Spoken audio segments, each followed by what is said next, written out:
이게 전국적인 유행을 타면서 사람들이 안에 있는 그 틀에 갇혀가지고 왜 하는지를 알고 해야 되는데 그렇게 하시게 되면 거의 실패하거든요. 그래서 제가 현실적으로 실천 가능한 다이어트를 갖고 온 것이 바로 마이 옵티멀 다이어트입니다. 그러니까 병원에 가서 약 처방을 받아도 늘 초음파를 하면 지방간이고 간 수치도 높았는데 약을 먹은 것도 아닌데 이 프로그램으로 간 수치가 정상으로 돌아오고 지방간 딱지를 뗐단 말이에요. 너무 신기해 하던데 나는 신기할 이유가 없죠. 망가진 내 몸이 회복되는 게 치료거든요. 궁극적으로는 내 몸을 다시 최대한 건강한 몸으로 돌려놓는 것을 치료라고 생각하셨으면 좋겠어요. CBS 경제연구실 구독자 여러분, 안녕하세요. 저는 강북 삼성병원에서 교수로 재직하고 있는 가정의학과 전문의 박용우입니다. 사실 다이어트라는 단어의 정의부터 좀 다시 생각을 해봐야 될 것 같은데요. 일반적으로 다이어트는 식단이라는 의미죠. 지중해식 식단, 그 다음에 우리 전통 식단 또는 치료식, 고단백식이라든지 이런 식단을 의미하는 단어가 다이어트거든요. 그런데 우리가 다이어트라는 표현을 쓰면 살 빼는 거, 좁은 의미에서 살 빼는 것을 다이어트라고 표현을 하거든요. 그래서 조금 그 용어의 혼동이 온 게 아닌가 싶어서, 왜냐하면 그 이전 내 몸 혁명이라는 이제 책을 보신 분들이 그 책에 소개된 4주 프로그램을 하셨단 말이에요. 그래서 몸이 좋아지셨어요. 선생님, 제가 한 달 만에 이렇게 몸이 좋아졌는데 다이어트 끝내면 어떻게 해야 되죠? 다이어트를 끝냈다라는 표현을 하더란 말이에요. 그러면 다시 일상으로 돌아와서 조금 나쁜 생활 습관을 계속 이어가도 괜찮은 건지 이런 질문을 해오는 경우도 많았고, 그 다음에 4주 프로그램 이후에는 어떻게 해야 돼요? 라는 그런 질문이 굉장히 많아서 사람들이 다이어트라는 표현에 대해서 이것을 단순히 체중 감량으로 이해하다 보니까 이런 오류가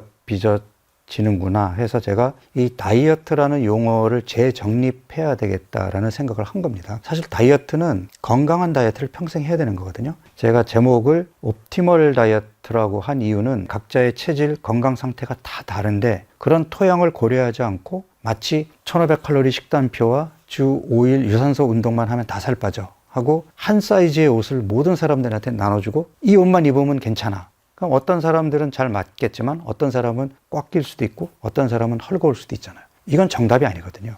그래서 내 몸에 맞는 나한테 최적의 다이어트를 내가 찾아야 되는 거예요. 그래서 제가 마이 옵티멀이라는 이름을 붙였고 부제로 살 안 찌는 건강한 몸을 평생 유지하는 전략이라고 얘기를 한 거예요. 그러니까 다이어트는 내가 지금 가지고 있는 건강한 몸을 어떻게든 평생 유지하려는 그런 전략으로 가는, 이게 다이어트지 나 한 달 만에 10kg 뺄 거예요. 이거는 건강한 다이어트라고 볼 수가 없잖아요. 그냥 체중 감량의 어떤 한 방법인 거지 이걸 그 방법이 정답이에요 라고 얘기할 수는 없기 때문에 이런 용어의 혼선을 좀 정리하고 싶은 마음에서 마이 옵티멀 다이어트를 출간하게 되었습니다.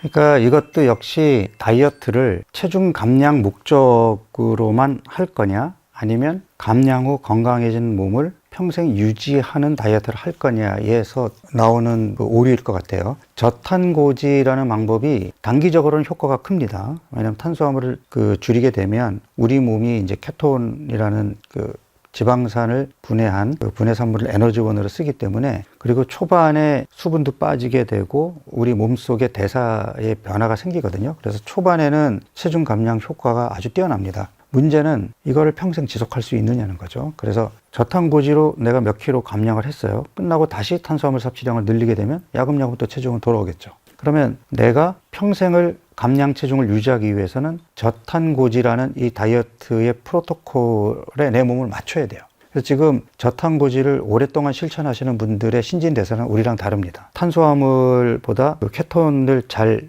대사적으로 활용하는 그러한 몸으로 바뀐 거거든요. 그런 분들은 굳이 탄수화물을 많이 섭취하지 않아도 신진대사에 전혀 무리가 없어요. 그런데 심지어 내가 설탕 중독에다가 빵순이 진짜 면 없이 못 사는 이런 사람이 급하게 살 빼겠다고 저탄고지를 했어요. 어렵게 해서 뺐어요. 근데 다시 빵 먹고 면을 먹고 싶어. 유지가 될까요? 그러니까 저탄고지의 문제는 과연 내 몸에 맞는 방법인지를 먼저 생각해야 되고, 내가 탄수화물 음식을 좋아하는 사람이라면 길게 갈 수 있는 방법은 아니에요.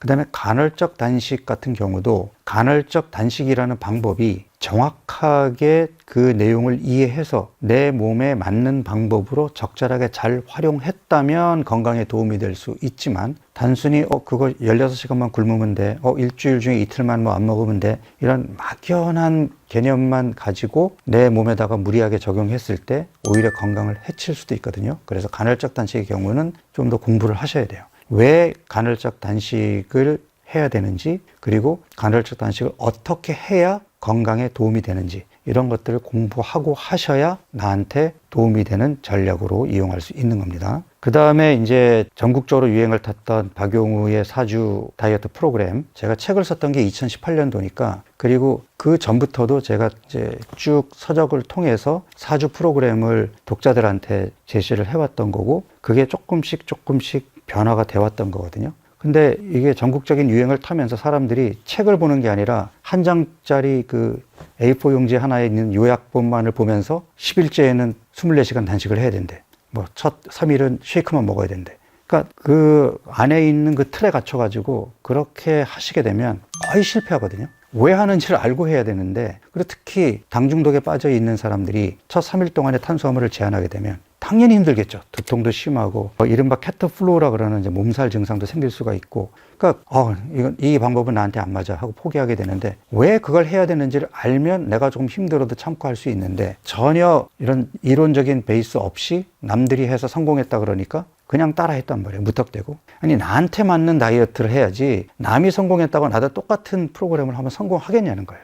이번에는 그래서 제가 다이어트라는 표현을 안 썼어요. 그래서 이 마이 옵티멀 다이어트에서 소개하는 치료 프로그램으로 4주 리셋 프로그램을 했단 말이에요. 그러니까 우리 입맛과 뇌를 리세팅 시키자는 목적에서 리셋 프로그램이라고 했어요. 그리고 조금 더 유연하게 했어요. 왜? 각자의 토양이 다르기 때문에 내 토양에 맞게 하면 된단 말이에요. 당 중독이 너무 심한 사람은 첫 3일 동안에 단백질 쉐이크만 먹을 필요 없어요. 건너뛰어도 됩니다. 그거 건너뛰면 큰일 나는 줄 알고 그래도 효과 있을까요? 뭐 이런 질문들도 무지 많이 받았거든요. 아니에요. 괜찮아요. 그 다음에 저는 거꾸로 이미 이 프로그램에 익숙해져 있는 사람이라면 첫 3일에 하루 정도 24시간 단식을 해도 되고, 저 같은 경우에는 2025년 1월에 이 프로그램을 하면서 첫 3일에 72시간 단식을 했거든요. 물론 이런 72시간 단식은 아무나 하면 안 되죠. 그러니까 이런 간헐적 단식에 대한 개념도 있고, 익숙한 사람들은 72시간 단식부터 건너뛰는 것까지 다양하게 나한테 맞는 옵티멀한 방법을 찾으면 되는 거거든요. 그래서 이번에 소개한 4주 리셋 프로그램은 개개인의 토양에 맞는 조금 더 유연하고 합리적인 그러한 프로그램을 만들었다. 이게 차이라고 볼 수 있습니다.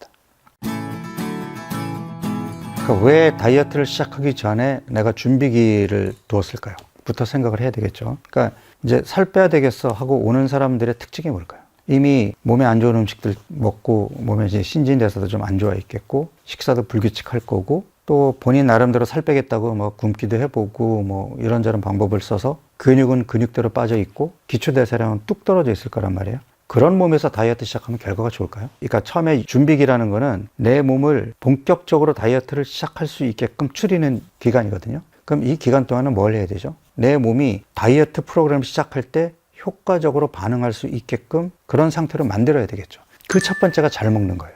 그래서 저는 준비기 동안에 잘 먹는 걸 먼저 제안해요. 몸에 도움이 되는 좋은 음식들을 배불리 챙겨 먹으면서 몸을 추스려야 되는 거예요. 그리고 운동 자극도 이때부터 시작을 해야 돼요. 그 다음에 14시간 공복과 7시간 숙면도 처음부터 쉽지 않기 때문에 습관을 들이라고 얘기하거든요. 그래서 잠자리에 드는 시간, 일어나는 시간을 일정하게 유지를 해야 되는 게 생체 리듬도 찾아와야 된단 말이에요. 이게 준비기거든요.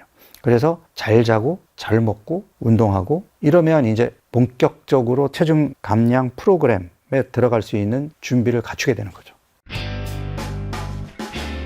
그러니까 이제 원래 프로그램에는 첫 3일 동안에 의도적으로 당질 섭취를 제한하는 것으로 되어 있거든요. 근데 제한한다 그래서 아예 못 먹게 하는 건 아니에요. 제가 이제 50g 미만으로 이제 줄이는 건데, 당질 섭취를 제한하는 이 첫 3일 동안을 가장 힘들어 하세요. 왜냐하면 이미 탄수화물 대사에 익숙해져 있는 몸을 지방 대사에 익숙해진 몸으로 빠르게 바꾸기 위한 과정으로 첫 3일 동안 의도적으로 탄수화물을 제한하는 건데, 이게 음식 중독에 빠져 있는 사람들에게는 굉장히 난제거든요. 그러니까 이 체중 감량 프로그램 또는 치료 프로그램을 할 때 있어서 가장 중요한 게 뭐냐면 스트레스 호르몬을 관리해야 돼요. 스트레스 호르몬이 올라가 있게 되면 근육도 못 붙이고 지방도 안 나오고 무너집니다. 다이어트 실패의 가장 큰 원인이 스트레스 관리가 안 되는 거거든요. 근데 첫 3일부터 몸도 힘들고 짜증나고 스트레스 받아 하면 당연히 결과는 더 안 좋아질 수 있겠죠. 그래서 첫 3일에 당질 섭취를 제한하는 것이 본인에게 익숙치 않거나 힘들면 넘어가도 상관없습니다. 4일차부터 7일차까지는 점심 한 끼를 일반식으로 먹게 하면서 밥을 반 공기 정도 먹게 하거든요.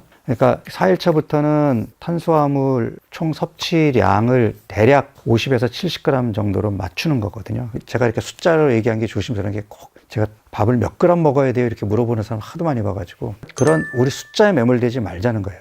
토양이 다 다르기 때문에 정답은 없어요. 다만 그냥 밥 반 공기 정도의 당질 섭취로 점심 일반식을 하고 아침, 오후 간식, 저녁, 나머지는 단백질 쉐이크를 하게 되는데 지난 시간에도 얘기했지만 단백질 쉐이크를 활용하는 이유는 두 가지가 있다고 그랬어요. 첫 번째가 근 손실을 최소화하고 근육량을 유지하거나 늘릴 수 있는 전략이면 더 좋은 거죠. 두 번째는 초가공식품에서 멀어지기 위해서는 그런 금기 음식에 대한 생각을 최대한 멀리 있게 해야 되거든요. 아예 입에 대지 못하게 하는 이유는 입에 대면 끝나요. 도파민 터지면서 여러분들 의지력으로 컨트롤 못합니다. 그래서 내가 배고플 틈을 주지 말라고 하는 거예요. 공복 14시간만 잘 유지해주면 먹어야 되는 10시간에는 내가 뭔가 심심하고 이러면 그 허용식품 범위 안에서 마음껏 드셔도 돼요. 그래서 저는 배불리 먹는 것을 계속 강조하고 있어요. 그 이유는 초가공식품에서 멀어지기 위한 전략인 겁니다.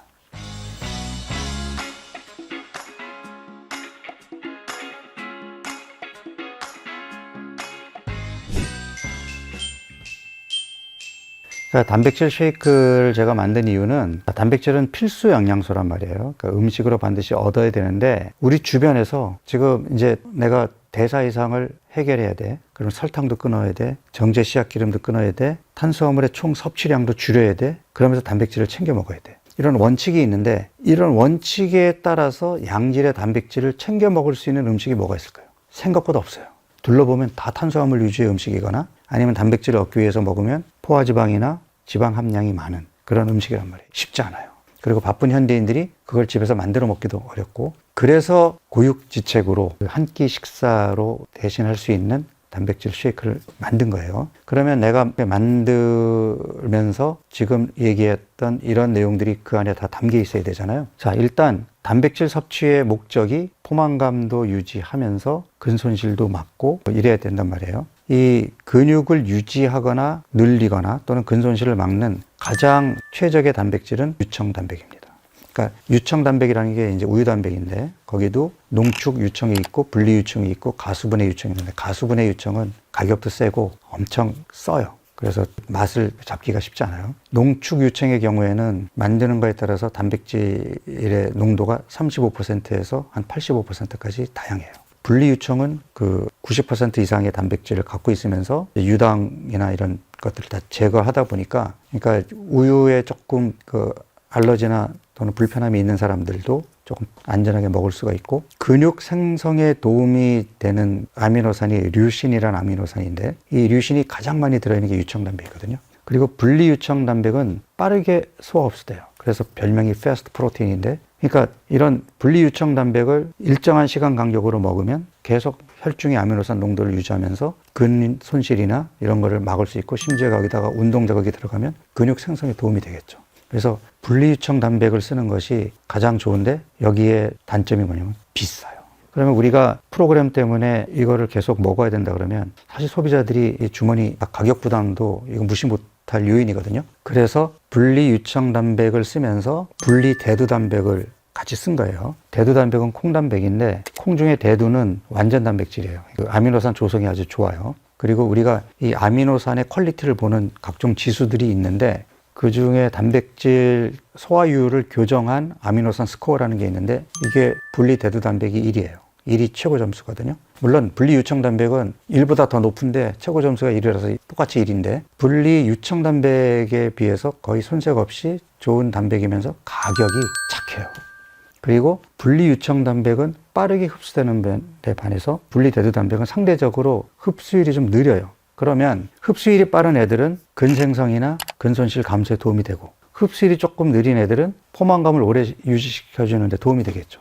그러니까 가격도 맞추고 각자의 장점을 살려서, 그래서 분리 유청 단백과 분리 대두 단백이 적절하게 들어가 있으면 가장 가성비 좋은 단백질 보충제가 아닐까 하는 생각을 하는 거고, 이제 이 박용우의 프로그램에서는 제가 과당을 아예 먹지 못하게 한단 말이에요. 그러니까 과당이 제로여야 되거든요. 그래서 설탕을 넣으면 안 되는데, 그러면 소비자들이 달지 않으면 안 찾으니까 인공감미료를 넣어서 당류를 제로로 했단 말이에요. 근데 저는 개인적으로 인공 첨가물을 화학적으로 만들어 놓은 인공 첨가물을 별로 좋아하지 않는 게, 이를테면 설탕 대용으로 인공 감미료가 나왔는데, 그러면 사실은 비만 인구도 줄고 당뇨 인구도 줄여야 되거든요. 근데 인공감미료가 등장했음에도 불구하고 제로 음료를 먹은 사람들이 대사증후군이나 당뇨 발생 위험이 더 높아요. 그러니까 이게 뭔가 해결책은 아니라는 거죠. 인공감미료는 저는 아닌 것 같고, 굳이 단맛을 낸다면 천연에 있는 천연감미료를 쓰는 게 상대적으로 좀 낫지 않을까 하는 생각이고, 탄수화물은 그러면 얼마나 들어가 있어야 되느냐. 저는 식이섬유는 필수 영양소니까 꼭 들어가야 되고, 그러면 탄수화물에서 식이섬유를 제외하고 단순당을 제외한 당질이 얼마나 들어가 있어야 되냐. 이거는 조금 차이가 있는데, 제가 초반에는 이 복합당질을 20g 미만으로 줄이려고 했어요. 그게 이제 애킨스 다이어트의 페이즈 1 첫 번째 단계거든요. 너무 힘들어요. 그래서 제가 그 20g 미만을 50g 미만으로 조금 더 여유 있게 늘렸어요. 근데 50g 미만으로 해도 당대사를 지방대사로 바꾸는 중간 과정에서는 전혀 문제가 없거든요. 그래서 이 프로그램에 들어오시는 분들의 스트레스와 불편함을 조금이라도 줄이고 싶어가지고, 그래서 제가 그런 부분에서는 조금 이제 융통성을 발휘했는데, 지금 제가 말씀드린 이러한 제품을 선택하시면 가장 좋습니다. 2주차부터는 허용식품이 좀 늘게 되죠. 그러니까 1주차에는 탄수화물을 밥의 형태로만 허용을 했다면 2주차부터는 콩류가 허용이 돼서 콩밥을 먹을 수 있고, 낫또도 허용이 되고, 또 견과류도 한 줌 정도 허용이 됩니다. 박용우 치료 프로그램에서는 계속 케토제닉으로 하는 것이 아니라 초반에는 케톤을 활용하지만 결국에 점차 당질 섭취량을 늘려서 건강한 다이어트로 갈 수 있는 교두보를 만든다 하는 거에 목적이 있거든요. 그래서 점점 당질 섭취량이 늘어나게 됩니다. 그리고 저녁에도 일반 식사를 하게 되는 거예요. 점심에 밥을 포함한 일반식, 저녁에 밥을 제외한 일반식 해서 두 끼를 배불리 먹게 하고, 나머지 아침과 오후 간식을 단백질 쉐이크로 먹게 하는데, 이때도 질문을 많이 받는 게, 선생님 저 그냥 저녁에도 쉐이크 먹으니까 가볍고 너무 편하던데 그냥 1주차처럼 그렇게 먹으면 안 돼요? 이런 질문 많이 받거든요. 안 돼요. 왜 안 된다 그럴까요? 내 몸의 정상적인 포만감 신호를 찾아와야 돼요. 그래서 쉐이크 형태보다는 음식으로 단백질을 섭취하는 것이 생리적인 포만감을 느끼는데 가장 좋거든요. 그래서 건강한 식사로 배불리 먹는 훈련을 해서 내 몸이 필수 영양소가 충분히 들어왔을 때 포만감을 느끼고 수저를 내려놓는 훈련을 해보자는 거예요. 자꾸 그 칼로리에 아직도 매몰되어 있는 사람들은 이렇게 먹으면 살이 빠질까요? 저 진짜 배 터지게 먹는데 이러면 살이 오히려 찌지 않을까요? 체중에 신경을 쓸 게 아니라 내 몸을 다시 건강한 몸으로 되찾는 것을 목표로 두어야 한다는 거죠. 물론 내가 계속 배불리 먹으면 쉽게 체중계 눈금이 움직이지 않을 수도 있겠죠. 그래서 운동 자극도 더 규칙적이어야 되고 간헐적 단식이 필요한 겁니다. 근데 2주차부터 이제 24시간 간헐적 단식에 들어가는데, 이것도 단식에 익숙하지 않은 사람들은 24시간을 엄청 힘들어 하는 것을 내가 이제 경험을 하다 보니까 18시간만 해도 됩니다.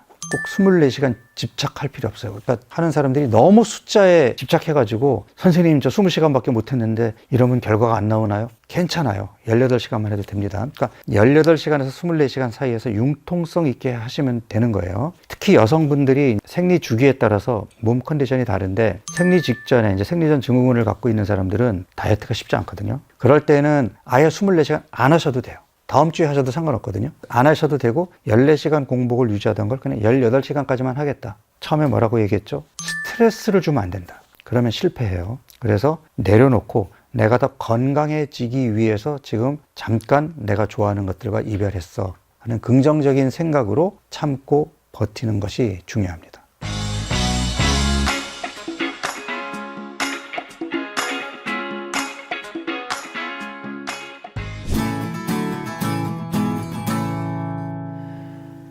제 이제까지의 경험으로는 우리 몸이 완전히 바뀐 환경에 적응하는데 걸리는 최소 기간이 3주.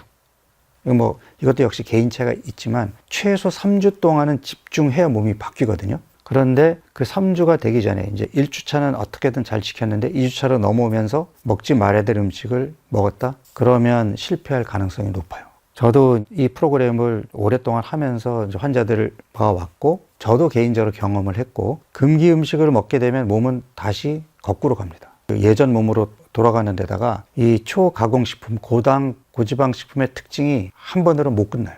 처음에 치팅이 어렵지, 한 번 치팅하면 두 번째, 세 번째는 엄청 쉬워집니다. 그래서 저 부득이 먹었는데 다시 돌아가면 안 돼요. 한 번 치팅을 했으면 그냥 여기서 종료하고 유지기로 다시 몸을 추스리고 하셔야 돼요. 왜냐하면 그만큼 내 몸이 음식 중독에 많이 빠져 있다 하는 것을 확인한 셈이 되는 거기 때문에 이제 다시 마음을 잡고 한 달 동안 내가 이 음식에서 벗어날 수 있는 마음의 준비가 되었을 때 다시 시작하셔야 됩니다. 2주차, 3주차, 4주차는 결국은 이제 간헐적 단식의 횟수의 차이거든요. 그리고 허용되는 탄수화물의 종류가 좀 늘어난다는 그런 차이밖에 없어요. 근데 여기서도 제가 좀 사람들하고 이렇게 질문을 들으면서 사람들이 마치 2주차, 3주차, 4주차를 내가 반드시 수행해야 되는 미션으로 생각을 하더라고요. 그러니까 왜냐하면 내가 그 2주차의 결과가 만족스럽지 않으면 2주차를 한 번 더 하게 하거든요.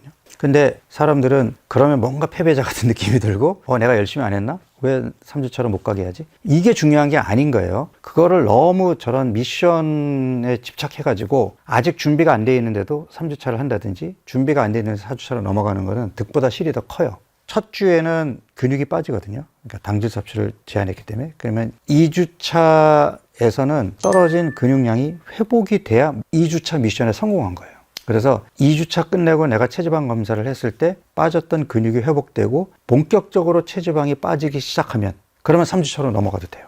그런데 2주차를 끝냈는데 체지방 검사를 해봤더니 근육이 정체되어 있거나 오히려 더 빠졌어. 아직 몸이 안 바뀐 거예요. 아쉽지만 2주차를 한 번 더 해야 돼요. 내가 이제 매주 체지방 검사를 통해서 피드백을 하게 하는데 이 피드백이 굉장히 중요해요. 계속 강조하지만 토양이 다르기 때문에 회복이 더딘 건 내 몸이 그런 몸인 거예요. 자책할 필요 없어요. 그런 몸이면 그냥 조금 느리게 가면 돼요. 그래서 3주차로 갈 수 있는 사람들은 일단 그 근육이 회복이 되고 체지방이 본격적으로 빠지는 결과가 나오는 사람들에 한해서 3주차로 가면 됩니다. 그리고 3주차는 24시간 간헐적 단식이 2번인데 연달아 하면 안 되고 여기도 역시 18시간에서 24시간으로 융통성 있게 하면 돼요. 그리고 그때 컨디션이 너무 안 좋아. 그러면 간헐적 단식을 한 번만 하셔도 돼요.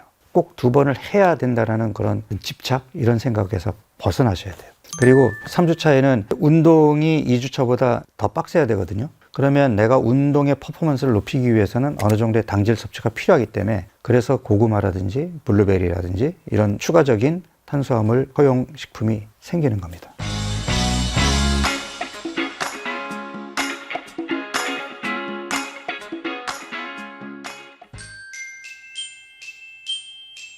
그러니까 4주차의 경우도 마찬가지인데 3주차가 끝나고 체지방 검사를 했더니 첫 주에 빠졌던 근육이 여전히 회복되고 있고 2주차 때보다 근육이 더 늘었어. 그러면 4주차로 넘어가셔도 상관없어요. 그런데 2주차에서 근육이 회복이 돼서 3주차에 간헐적 단식을 2번 했더니 근육이 다시 빠졌어. 그러면 다시 한 번으로 줄이셔야 돼요. 그러니까 3주차에도 빠졌던 근육이 계속 회복이 돼서 처음에 근육량까지 회복이 되고 체지방이 잘 빠진다면 4주차에는 18시간에서 24시간의 간헐적 단식을 3번까지 하실 수 있어요. 3번까지 하더라도 이미 몸이 바뀐 경우에는 근손실이 안 생깁니다. 그건 제가 오랫동안 경험을 해온 거예요. 근데 아직 준비가 안 된 사람들이 무리하게 주 3회로 넘어가게 되면 근손실이 생길 수가 있거든요. 그래서 절대로 무리하지 말고 체지방 검사 결과를 피드백 삼아서 그 결과에 따라서 2주차를 계속 유지할 수도 있고 2주차로 갔다가 3주차로 갈 수도 있고 그거는 결과에 따라서 결정되는 거기 때문에 여러분들 몸 상태에 맞추시면 됩니다.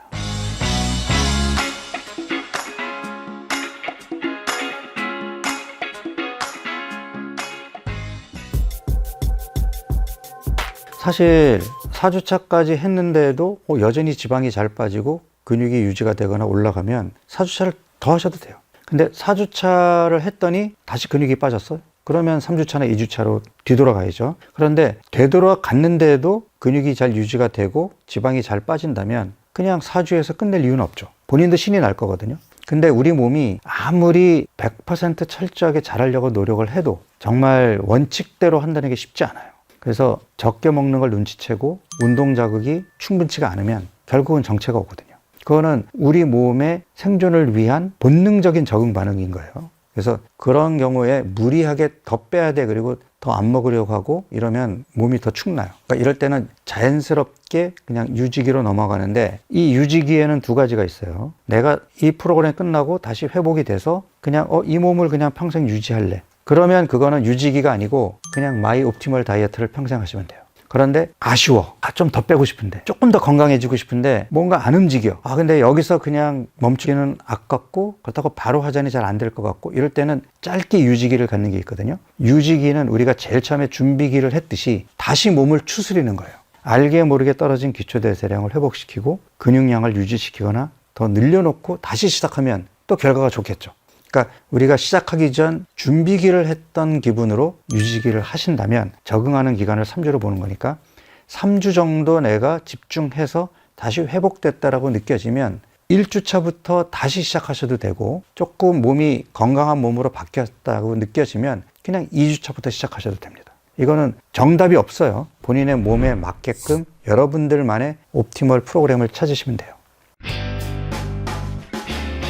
제가 이제 사실은 이번 책에도 제 환자 케이스들을 조금 소개를 했는데 너무나 많은 좋은 사례들을 갖고 있죠. 제일 컸던 거는 정말 지방간을 달고 살았던 그 직장인들이 지방간 딱지를 뗄 수 있는 것을 신기해했던 거. 그러니까 병원에 가서 약 처방을 받아도 늘 초음파를 하면 지방간이고 간 수치도 높았는데, 약을 먹은 것도 아닌데 이 프로그램으로 간 수치가 정상으로 돌아오고 지방간 딱지를 뗐단 말이에요. 너무 신기해 하던데 나는 신기할 이유가 없죠. 그러니까 지방간을, 살이 쪄서 지방간이 왔다라고 착각을 하게 되면 살만 빼면 지방간이 없어지겠네? 한번 식욕 억제제를 처방받거나 그냥 적게 먹거나. 근데 지방간의 원인은 많이 먹어서가 아니거든요. 과당 섭취의 과잉이라든지 이런 정제 씨앗기름이나 트랜스 지방이라든지, 그러니까 몸에 안 좋은 음식들을 과잉 섭취하거나 아니면 좋은 음식을 먹더라도 탄수화물을 신체 활동량 대비 많이 먹게 되면 남는 탄수화물이 간에 비축이 되다가 결국은 지방간으로 가는 거거든요. 이러한 치료법을 활용하지 않고 병원에서 약만 먹으면서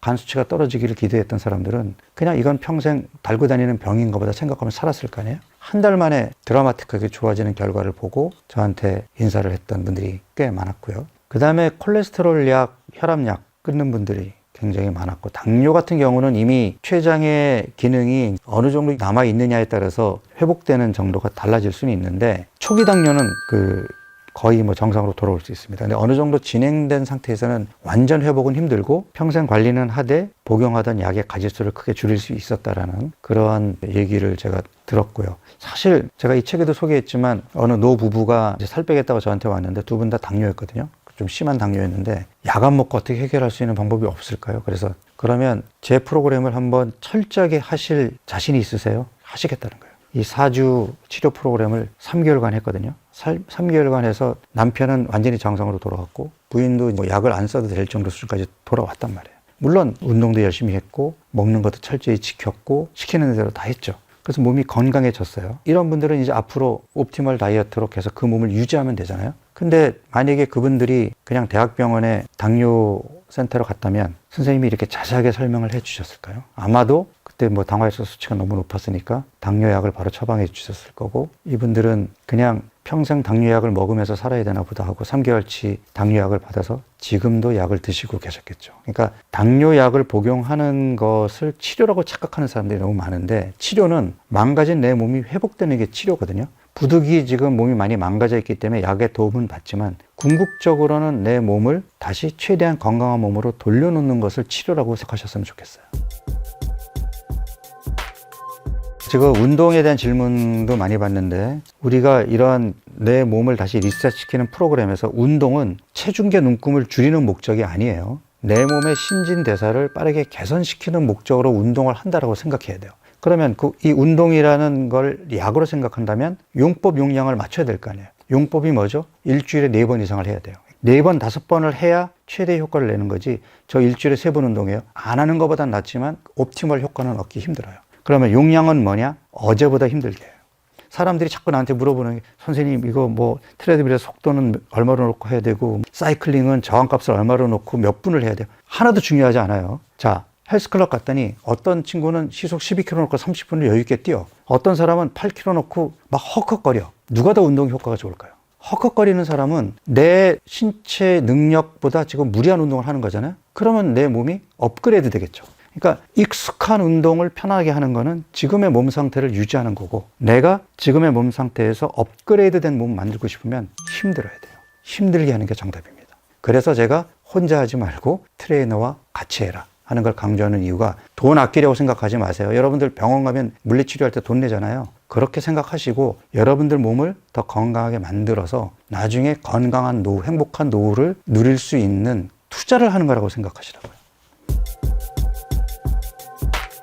그러니까 많은 사람들이 다이어트를 마치 벼락치기 시험 공부하듯이 그렇게 하는, 시험 끝나면 퍼지게 놀다가 또 시험 앞두면 벼락치기 공부하고 좋은 성적이 나올까요? 평소에 예습 복습을 철저하게 할 수는 없더라도, 제가 정원 가꾸기라고 말씀을 드렸으니까 평소에도 정원 가꾸기처럼 조금씩 손을 보고 있다가 잠깐 조금 손을 놓은 사이에 정원이 망가졌다면 일정 기간 동안은 좀 집중해서 정원 관리를 하고 그 다음엔 또 평상시대로 정원 관리를 하면 되지 않을까요? 그래서 제가 조금 더 현실적으로 실천 가능한 다이어트를 갖고 온 것이 바로 마이 옵티멀 다이어트입니다. 그러니까 내가 잠깐 방심한 사이에 몸이 망가졌다면 이 책에서 소개하는 4주 리셋 프로그램을 통해서 다시 몸을 추스르시고, 그리고 평생 마이 옵티멀 다이어트를 실천하신다면 조금은 다이어트라는 단어의 강박을 좀 덜 가지면서 내가 좀 실생활에 실천 가능하고 평생 유지할 수 있는 여러분들만의 옵티멀한 다이어트 프로그램을 찾아볼 수 있지 않을까요? 박용우의 마이 옵티멀 다이어트를 최근에 출간한 저자 박용우였습니다. 감사합니다.